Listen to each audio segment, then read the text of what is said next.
Hi, welcome to my channel, D Love. I'm D Love. I'm gonna jump right in and do a Celtic cross today. This is a Thoth-inspired. That hangman's with me all the time. That Odin, I'm grateful for it because I feel as though I have a great understanding of him within me. This deck was inspired by 9/11. It's a New York City-based deck, and the artist has a great understanding of tarot, as you can see from the deck. So I'm gonna pull a Celtic cross from here. It's a big deck. It's about the size. I think about the size of the Thoth deck. Maybe a little skinnier though. I'd have to take the measurements. Bottom of the deck is the Fool and the Four of Wands. It has much the same connotations, with also like it's New York, and it feels like the city to me, as little as I know. It would be as if someone was looking in on my life here on this island, and you know, I only have a little 2-mile radius, 3-mile radius. All right, so our horizon.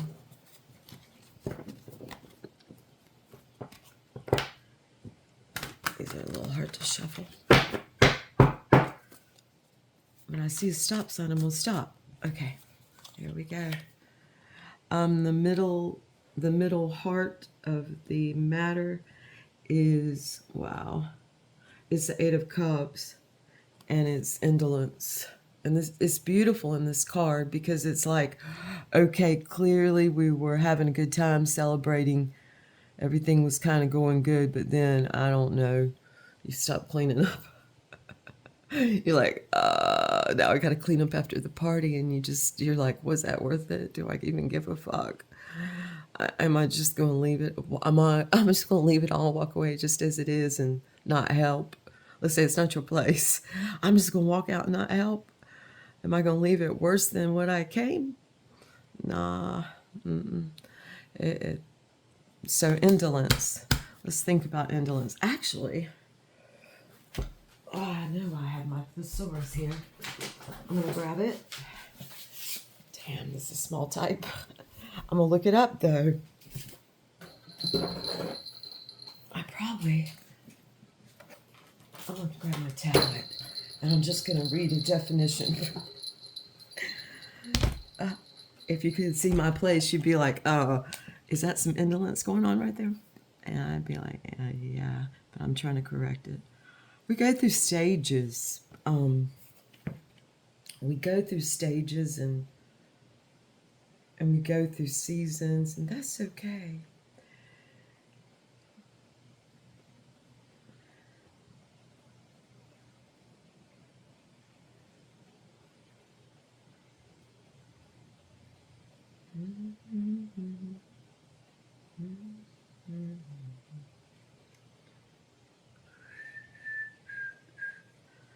Okay. This is going to be, let's go down, and we'll just take Merriam-Webster or Cambridge. We'll take Cambridge this morning. Let's see, indolence. The state of showing no real interest or effort. After a sudden burst of activity, the team lapsed into indolence. Actually, they said lapsed back into indolence. The people feel, these are examples, The people feel trapped between the indolence and apathy of the authorities and fear of the criminals. It's like a trapped feeling. Just like the Eight of Swords is self-imposed imprisonment. This is like the feelings that go with that self-imposed imprisonment and imprisonment by others. It's only self-imposed because we kind of agreed with it. Okay, I'm done shuffling, so we're going to quickly pull the crossing effect of that. And it's the Lovers. It's the choice. It's when we align with what's ours and the choices we make, and we may be in this apathy. Okay, it's natural to. It's natural. If it weren't natural, if it was something to run from or overcome or something like we had to battle in some way, we don't. We just simply have to make a choice. If it were something like that, well, I mean, you could look at it like that, I suppose, although I don't see the need. I think it's unnecessary. However, if it were, it wouldn't be a card. It's a card for a reason. Okay? Trust the tarot. The Great Mother's on the bottom of the deck saying trust. Okay, our crowning energy is ruin. It's the Ten of Swords. We've come to the end of the line, and look what that is, guys. You know, sometimes you just come to the end of the line with something. This breaks my heart.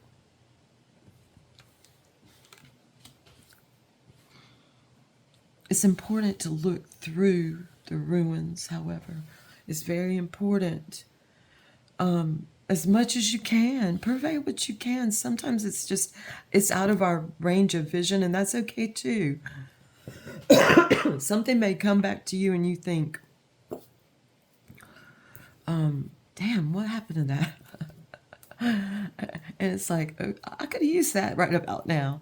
And you know, and that those moments help us to go a little slower next time around and purvey even more.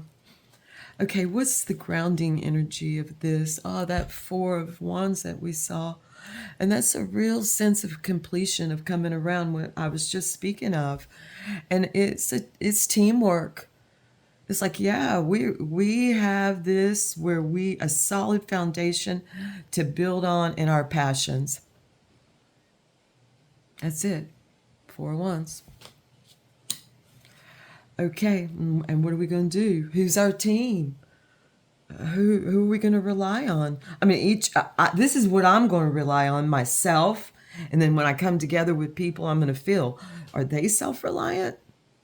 Are they self-reliant? Because I'm going to have a team of self-reliance for me. I mean, I understand that not everybody's the same level of self-reliance, but is that the first forethought? Are we gonna I'm not gonna preach anymore. I'm running out of time. Okay. It's futile. Some things are futile, so we leave them behind. This is in like a coming out of position, so we can leave that futility, however that looks in our lives, according to dignity. I'm going to quote Crowley again. According to dignity, whatever we consider futile, to each his own. We all have different perspectives. That leads into this indolence. We can leave it behind. And what'll come out of this, as we do leave behind, there'll be a justice.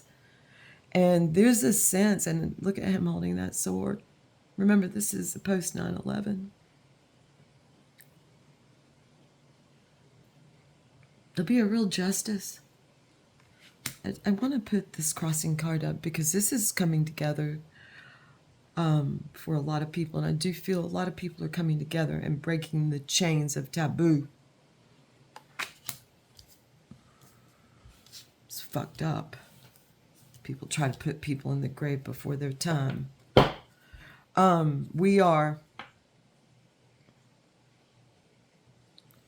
This is the Queen of Swords.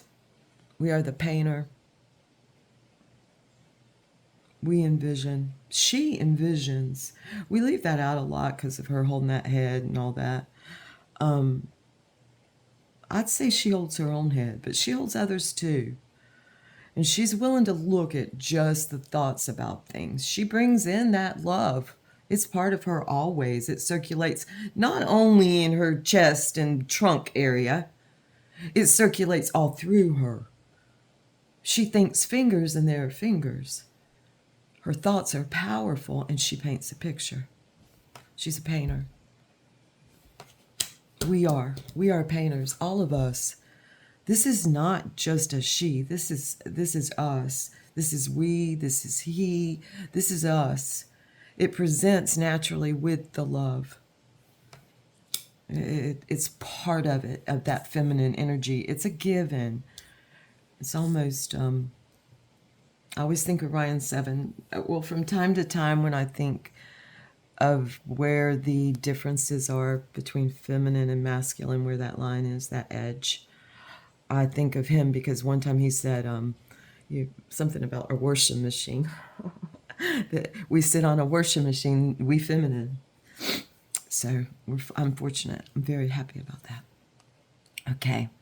And our energy that we're walking around with is the Prince of Wands. We got a lot of fire in this read.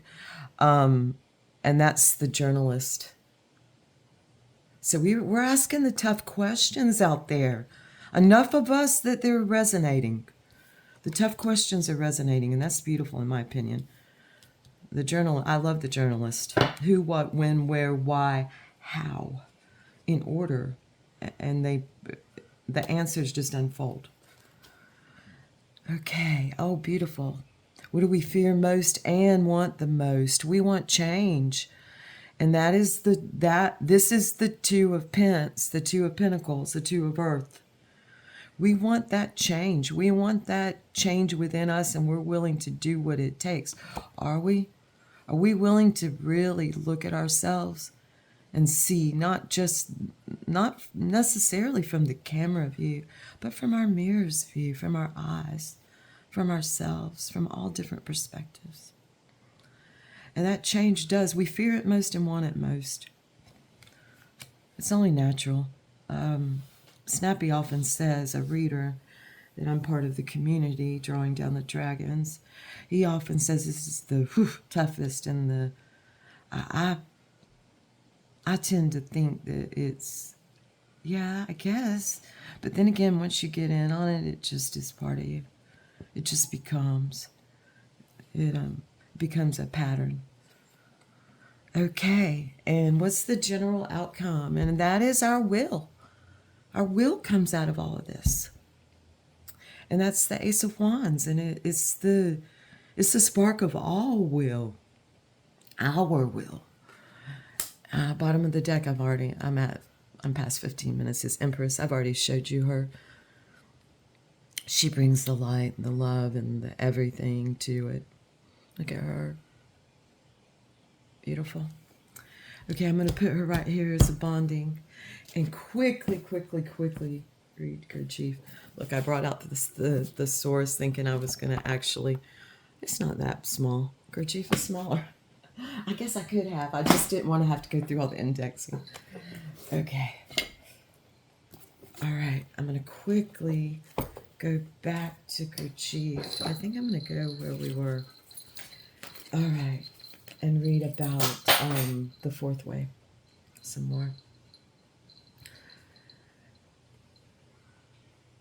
What is the special meaning? We're talking about the Sly Man. The Sly Man, the Sky Man, the person who really is like, okay, I'm gonna face the devils in this life, and I'm gonna do it with dignity. I'm gonna be really fucking smart about it. Okay, that man, the Sly Man, the O-Man, the Odin, the Otho, the Owens. Okay, I went there. The Othala, Othellos, Apollos, the O's.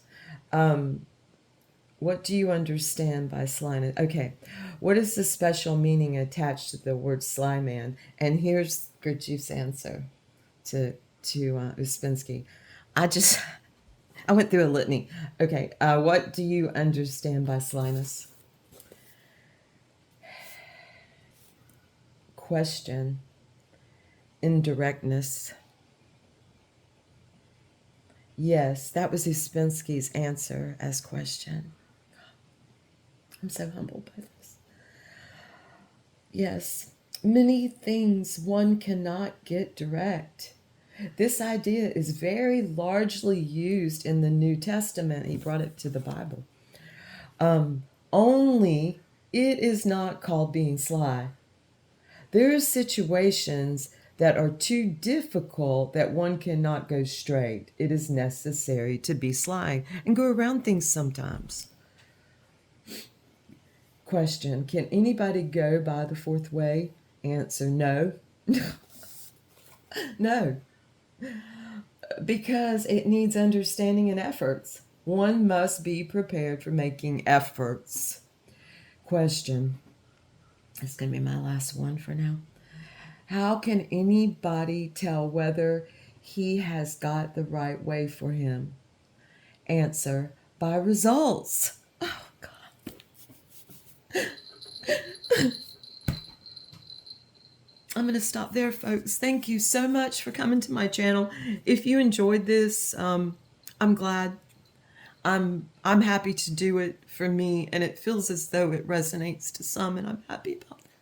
Thank you so much.